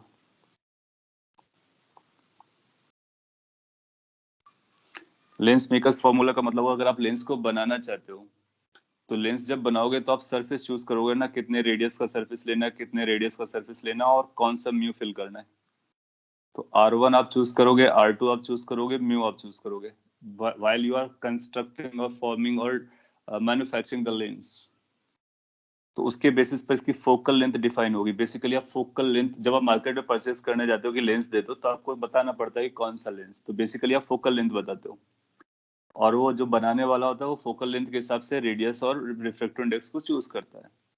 तो यहाँ पर देखो रिफ्रैक्टिव इंडेक्स और रेडियस के बेसिस पर एफ आ रहा है, इसका मतलब ड्यूरिंग मैन्युफैक्चरिंग आपको ये यूज करना होता है, इसलिए इसका नाम लेंस मेकर्स फॉर्मूला है. So lens makers formula gives you focal length of the lens. Lens formula will give you the location of image, क्योंकि फोकल लेंथ आपको पता चल गई, यू पता होगा, वी निकालेंगे, साइन कन्वेंशन प्रॉपर्ली वही फॉलो करेंगे जो हम लोग जानते हैं और कैलकुलेशन कर लेंगे. इसका अपीयरेंस भी कुछ मिरर फॉर्मूला जैसा है, वहां पर यहाँ प्लस हुआ करता था, अब ये माइनस है, बस ये एक चेंज है. लेकिन इसका फोकल लेंथ का फॉर्मूला मिरर के फोकल लेंथ से इंटायरली डिफरेंट है. इंटायरली डिफरेंट का मतलब वहां पर केवल एक ही रेडियस ऑफ कर्वेचर थी तो R/2 लिखा गया था, और वो रिफ्लेक्शन की स्टोरी थी, ये रिफ्रैक्शन है, ट्वाइस सरफेस है, इसलिए ये आता है. कॉपी कर सकते हो और आपको ये दोनों याद रखने हैं. अगर आपको 9-10 से याद है तो अच्छी बात है, नहीं याद है तो अभी आपको याद रखना है.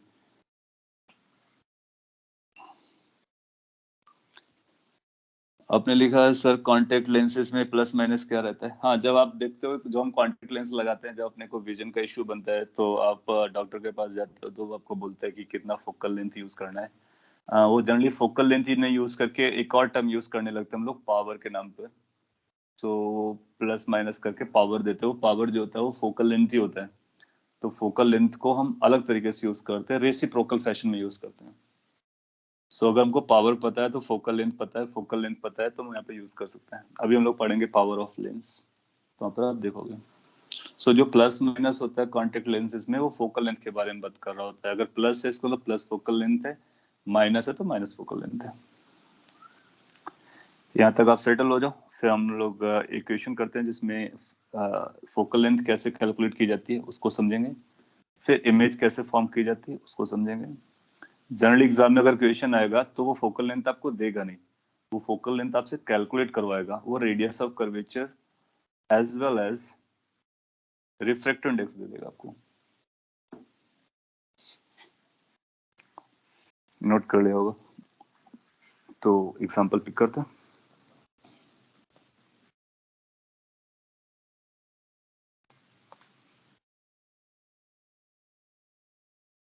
फाइंड द focal length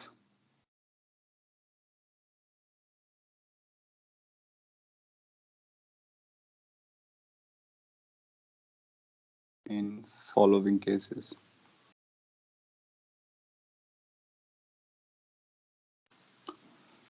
मैं आपको लेंस दे रहा हूँ और एक को मैं सॉल्व करके बताता हूँ, उसके बाद अगला आप सॉल्व करना। फर्स्ट आप ऑब्जर्व कर लो कि किस तरह से सॉल्व किया जाता है। लेट्स से कि अगर आपसे ऐसा बोलता है, मैं एक जनरल केस लेके दे रहा हूँ, सिंपल वाला मिरर नहीं लेते हैं। लेट्स से कि आपको एक ऐसा मिरर ले लेते हैं, ये एक प्लेन सरफेस है और ये कर्व सरफेस है। ये अपने को लेंस दे रखा है, इसकी फोकल लेंथ अपने को बतानी है। क्या क्या पता होगा अपने को? ये पता होगा कि इसका रिफ्रैक्टिव इंडेक्स कितना है, तो म्यू की वैल्यू अपने को पता है, लेट्स से ये 3/2 है। और एक प्लेन सरफेस है, ये आपको प्लेन सरफेस नजर आ रहा है। और ये कॉन्वेक्स है, तो प्लेनो कॉन्वेक्स है। प्लेनो कॉन्वेक्स लेंस के बारे में बतानी है। और रेडियस ऑफ कर्वेचर अपने को दिया है, radius of curvature is let's say 40 centimetre. Air पे रखा गया है, तो एयर मीडियम है, जब कुछ भी मीडियम नहीं बोला जाएगा तो एयर मान के चलेंगे। इसकी रेडियस ऑफ कर्वेचर अपने को निकालनी है। तो कैसे सॉल्व करते हैं वो आप ध्यान से सुनो और उसी को फॉलो करोगे, अपना काम होगा। होगा क्या कि जब हम इसको यूज कर रहे होंगे तो एक ऑप्टिकल ये जो रहेगा प्रिंसिपल एक्सिस कुछ ऐसी रहेगी। लाइट रेज आएंगी, या तो ऑब्जेक्ट आप यहाँ पे रखोगे या फिर ऑब्जेक्ट यहाँ पे रखोगे, यही दो ऑप्शन है। या फिर इस साइड में कहीं रखोगे, इस साइड में कहीं रखोगे। अगर प्रिंसिपल एक्सिस पे नहीं भी रखते हो तो या तो लाइट रेज यहाँ से एंटर करेंगे या फिर यहाँ से इंसिडेंट होंगे। दो में से किसी एक को हम लोग क्या करते हैं, किसी एक को इंसिडेंट कंसीडर करके चलते हैं। तो उसको हम फर्स्ट सरफेस मानेंगे और दूसरे को सेकंड सरफेस मानेंगे। आप चेक करोगे कि आपके फर्स्ट सेकंड मानने से इसकी वैल्यू पे कोई फर्क नहीं पड़ने वाला है। ओके, एक आंसर 80/3 आ रहा है, दूसरा 80 आ रहा है। चेक करते हैं। तो पहले आप इस लॉजिक को समझेंगे। तो किसी एक को आप 1 पकड़ना है, लेकिन जिसको आप 1 पकड़ोगे तो उसको ऐसे पकड़ोगे कि हमने लाइट रे यहाँ से इंसिडेंट करता हुआ दिखा है, तभी इसको हम 1 पकड़ रहे हैं। अगर इसको हमने 1 पकड़ा है, दैट मीन्स प्लस माइनस हम डिसाइड कर चुके हैं। मतलब ये हमारा प्लस रहा होगा और ये माइनस रहा होगा। कैसे? क्योंकि अगर हमने इसको 1 माना है, दैट मीन्स ये फर्स्ट सरफेस है जिस पे लाइट रे इंसिडेंट करेगी। इसका मतलब ऑब्जेक्ट हमारा यहाँ रहा होगा। आप चाहो तो इसको फर्स्ट मानो, इसको सेकंड मानो, तो ऑब्जेक्ट यहाँ रखो, तो ये इंसिडेंट होगी, तो इसको पॉजिटिव, इसको नेगेटिव लेना है। किसी एक डायरेक्शन में आपकी ऑब्जेक्ट होगी, उसके बेसिस पे आपको इमेजिन कर लेना है, फर्क नहीं पड़ेगा आंसर आने में। अच्छा, अब इसके बाद में हम R1 पकड़ना चाहेंगे। रेडियस ऑफ कर्वेचर R1 कितना है? तो R1 आपको पता चल रहा है कि इनफाइनाइट है, क्योंकि प्लेन सरफेस है। प्लेन सरफेस जो होता है इनफाइनाइट स्फीयर का पार्ट होता है, इनफाइनाइट रेडियस का, तो वो इनफाइनाइट को टेंड कर रहे हैं। R2 का क्या ख्याल है? R2 के बारे में जब आप बात करोगे तो पहले उसका सेंटर ऑफ कर्वेचर देखोगे, तो R2 इस तरह से है, इस स्फीयर का पार्ट है। उसका सेंटर ऑफ कर्वेचर यहाँ पे रहा होगा 2, तो उसकी जो रेडियस आएगी वो इस तरफ जाएगी, यानी नेगेटिव जोन पे जाएगी। सिंस वो नेगेटिव जोन में जा रही है तो इसको हम नेगेटिवली लिखेंगे। So negatively it is going to be -40 centimetre.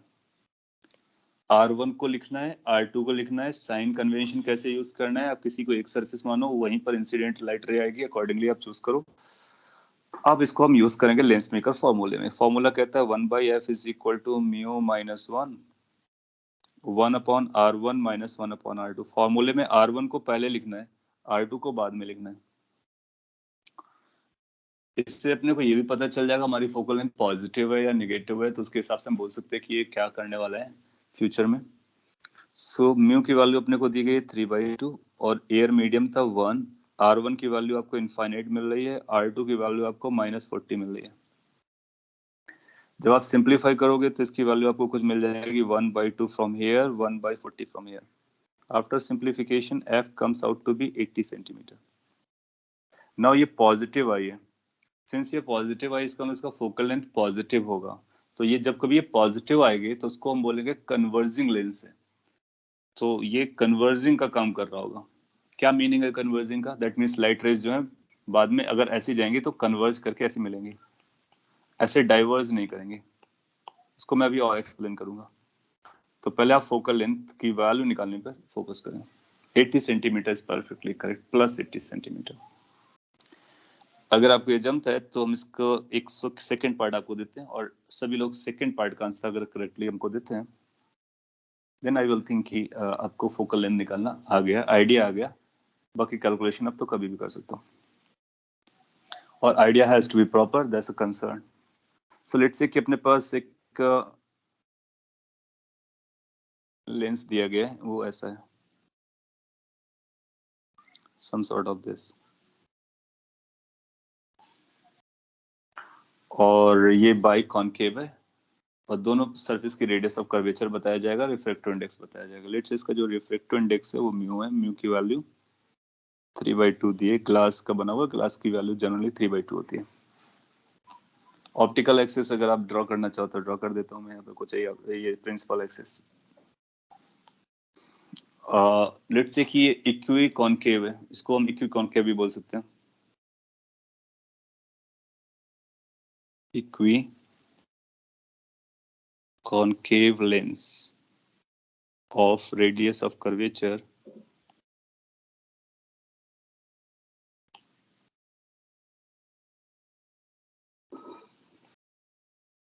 40 centimetre.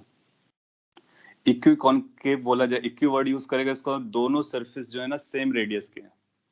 तो इसका मतलब है दोनों सरफेसेस की रेडियस, अगर आप इसको 1 मानते हो इसको 2 मानते हो, तो 1 और 2 दोनों सेम रेडियस है।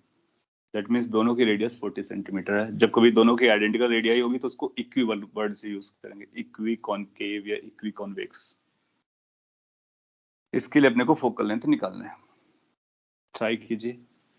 कुछ आंसर्स आ गए, -40 सेंटीमीटर। ओके, सभी लोग अगर -40 सेंटीमीटर निकाल पा रहे हैं, that means you are able to find the radius of curvature once you are able to find sorry focal length, once you are able to find focal length. तो फिर इसके बाद में सॉल्विंग करना बहुत आसान हो जाएगा, क्योंकि 1/v - 1/u is equal to 1/f है। f मिला तो अपना काम हो गया, इसीलिए हम लोग f को सर्च कर रहे हैं। -40 that's good to hear. Okay, so मैं क्विकली वेरीफाई कर देता हूँ। सो इट्स लाइक आप इधर 1 माना है, इसका मतलब ये पॉजिटिव रहा होगा, तो प्लस माइनस आप डिसाइड कर लो। आप घर में इसको अदरवाइज भी मान करके चेक करना, आपको सेम आंसर मिलेगा, जिससे आपको ये कॉन्फिडेंस आ जाएगा कि +1 कौन सा है 2 कौन सा है, मैटर नहीं करता हमारे लिए। सो बट एक बार मानने के बाद उसको स्टिक करना होता है। सो आप देखोगे R1 कितना लिखना पड़ेगा, R1, तो R1 ये सरफेस है, इसका सेंटर ऑफ कर्वेचर यहाँ पे रहेगा, निगेटिव डायरेक्शन में रहेगा, तो इसको निगेटिवली लिखना है, तो -40 सेंटीमीटर यूज होगा। What about R2? R2 ये सरफेस का पार्ट है, इसका सेंटर ऑफ कर्वेचर यहाँ होगा, पॉजिटिव टेरिटरी पे जाएगा, तो ये 40 सेंटीमीटर लिखना पड़ेगा। तो आपको प्लस और माइनस दोनों प्रॉपर साइन के साथ बताएगा answer. So this is going to be 1/f is equal to, एक बार आपने 1/f R1 R2 के साइन लिखे तो अपनी लाइफ आसान हो जाएगी। R1 - R2 लिखेंगे, म्यू -1 की वैल्यू आप देखोगे 1/2 आ जाएगी, और ये 1/-40 आएगा, और माइनस ऑफ -40 इधर हो जाएगा, तो +40 हो जाएगा। क्या बोला, ये प्लस था, पार्डन, दोनों -40 नहीं है, दूसरा वाला 40 है। जब आप इसको देखोगे तो ये बन जाएगा 1/2, और यहाँ पर आएगा -2/40। सो यहाँ से f की वैल्यू पता चल जाएगी, f की वैल्यू निगेटिव आएगी तो -40 हो जाएगी। तो आप देखते हो जब कॉनकेव लेंस होता है, एयर पर होता है, तो उसकी फोकल लेंथ निगेटिव आती है, और जब कॉन्वेक्स वाला सरफेस होगा, या तो एक सरफेस हो या दोनों सरफेस हो, तो उसकी वैल्यू पॉजिटिव आती है। एनीवे, पॉजिटिव और नेगेटिव डिपेंड कर सकती है बाहर के मीडियम पर। तो जब कभी कोई केस दिया जाएगा तो हम इस तरह से सॉल्व करके बताएंगे। -40 सेंटीमीटर परफेक्ट आंसर। अब आप वापस आओ तो आपको पता चल गया कि हम फोकल लेंथ निकालना सीख चुके हैं। Lens formula just like mirror formula है, और अब हमको यू पता होगा, एफ निकाल लेंगे, वी बता देंगे। दैट मीन्स हम इमेज कहाँ पर बन रही है पॉइंट ऑब्जेक्ट की, वो बता सकते हैं। इसका मतलब हम लेंस को हैंडल कर सकते हैं। ओके, एंड अगर हम लेंस को इमेज पॉइंट ऑब्जेक्ट की बता सकते हैं तो फिर मैग्निफिकेशन पता कर सकते हैं, और मैग्निफिकेशन पता कर लिया तो अपना लेंस का पूरा काम हो जाता है। तो इसका मैग्निफिकेशन का फॉर्मूला भी मैं यहीं पे लिख देता हूँ, आगे अपने को जरूरत पड़ेगी, और फिर इसको डिराइव कर लेंगे जब भी आएगा। तो अगर हमारे पास पॉइंट ऑब्जेक्ट नहीं होगी, बड़ी ऑब्जेक्ट होगी, तो आपने देखा था कि मिरर में हमने निकाला था, सिमिलर टाइप का फॉर्मूला यहाँ पर आता है। तो मैग्निफिकेशन की जब भी जरूरत आएगी तो आप लिखोगे ये आएगा V/U। सो एक नया फॉर्मूला मैं ऐड कर दे रहा हूँ यहाँ पर, और ये मैग्निफिकेशन से रिलेटेड है। एग्जैक्टली है क्या, अभी पिक्चर बना कर दिखा देते हैं कैसे आता है। इसका डेरिवेशन आप कर सकते हो, एज अ होमवर्क मैं आपको छोड़ सकता हूँ कि आप रे डायग्राम बनाओ और उसको पता करो। तो that will be known as magnification. क्योंकि हम लोगों ने लेंस में मिरर में मैग्निफिकेशन प्रूफ किया है, और कर्व्ड सरफेस वाले स्फेरिकल सरफेस पे प्रूफ किया है, तो ये आप घर पे ट्राई कर सकते हो। नहीं आपसे होता है तो नेक्स्ट क्लास पे आप बताओगे तो मैं प्रूफ करता हूँ इसको। मैग्निफिकेशन का मतलब क्या होगा, कब केस में, जब कोई ऑब्जेक्ट लेटरली रखी गई होगी, perpendicular to the principal axis रखी गई होगी। तो ये प्लस V/U होता है, याद रखना बहुत आसान है। मिरर केस आपको याद होगा तो लेंस में बस साइन बदल देना है। तो यहाँ का एक साइन बदलना होता है, यहाँ का एक साइन बदलना होता है, बस ऑल। देखने में सेम रहता है बट दोनों के प्रिंसिपल्स अलग अलग है। वो रिफ्लेक्शन है, ये रिफ्रैक्शन है। कोइंसिडेंटली फार्मूला सिमिलर अपीयर करते हैं। फोकल लेंथ में देख सकते हो कितना बड़ा डिफरेंस आता है। अच्छा, फोकस के बारे में और भी बात कर देते हैं। जैसे मिरर में देखा था आपके पास फोकस था, तो फोकस में आपने देखा था इनफाइनाइट से लाइट रेज आती हैं, तो जहां मिलती है वो फोकस होता है। यहाँ पर भी उसी तरह से कहते हैं, लेकिन यहाँ पर दो फोकस होते हैं। आप इधर से लाइट रे लेकर के जाओगे तो फिर एक फोकस मिलेगा, एक इधर से लाइट रे लेकर के जाओगे तो एक फोकस मिलेगा, और दोनों f फोकल लेंथ डिस्टेंस पे लाई कर रहे होंगे। तो मैं आपको एक और क्वेश्चन दे देता हूँ, और अगर आप उसका आंसर कर पाए तो मैग्निफिकेशन का भी यूज हो जाएगा, और पूरा लेंस का एक साथ कवर हो जाएगा कॉन्सेप्ट। सो लेट्स से कि आपको एक ऐसा लेंस दिया गया, इक्वी कॉन्वेक्स लेंस है, और इस इक्वी कॉन्वेक्स लेंस के लिए ये प्रिंसिपल एक्सिस कहलाती है। रूल वही है, ये प्रिंसिपल एक्सिस होगी, और सारा कुछ मेजर कहाँ से किया जाता है, सेंटर पॉइंट से। इसको आप P बोल सकते हो या C बोल सकते हो। इसको ऑप्टिकल सेंटर बोलते हैं, जनरली लोग C लिख लेते हैं।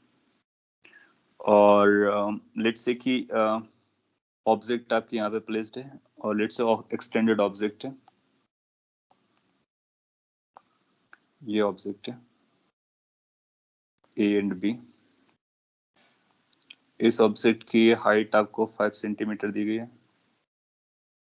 और 5 मिलीमीटर दी गई, छोटी वैल्यू रहती है जनरली। ये जो डिस्टेंस है वो आपको 60 सेंटीमीटर दी गई है, और इसका जो रिफ्रैक्टिव इंडेक्स है वो आपको 3/2 दिया गया है, और ये इक्वी कॉन्वेक्स है। Equi convex lens of 40 centimetre radius of curvature is used to form the image.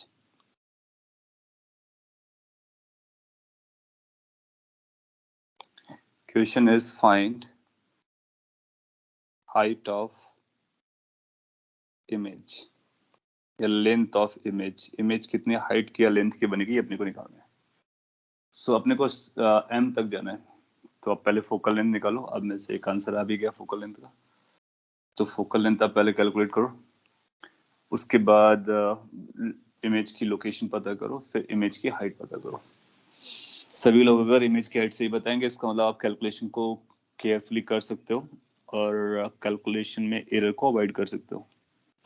क्योंकि ये सारे क्वेश्चंस जो एरर प्रोन होते हैं, थोड़ी सी मिस्टेक आपको गलत आंसर तक ले जाती है। फोकल लेंथ आया 40 सेंटीमीटर, और वी आया 120 सेंटीमीटर, और इमेज हाइट अपने को चाहिए। एम की वैल्यू आप 3 बता रहे हो, तो अगर M3 आ रहा है तो फिर 15 आना चाहिए। यस,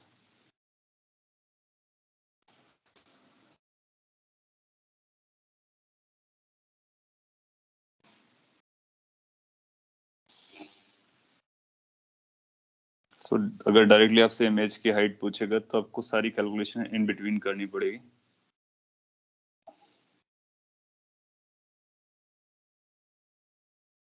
एक आंसर 15 सेंटीमीटर 15 mm बताया जा रहा है। Anybody who can confirm the same? Okay, time भी हो गया तो मैं क्विकली सॉल्व कर देता हूँ। How you are going to go?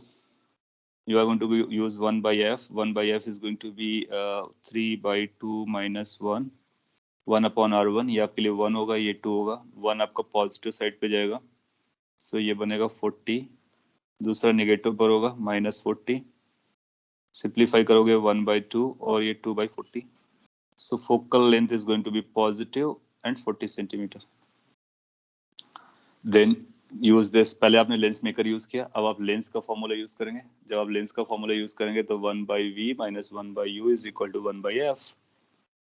v अपने को पता करना है, ठीक है। u के बारे में, ये नेगेटिव टेरिटरी होगी तो ये -60 आएगा, इज इक्वल टू 1 by 40। जैसा भी है उसको साइन के साथ रखने का, तो 1 by v की वैल्यू आपको मिलेगी 1 by 40 माइनस ये प्लस था उस साइड जाएगा तो माइनस हो जाएगा, तो 1 by 60 हो जाएगा।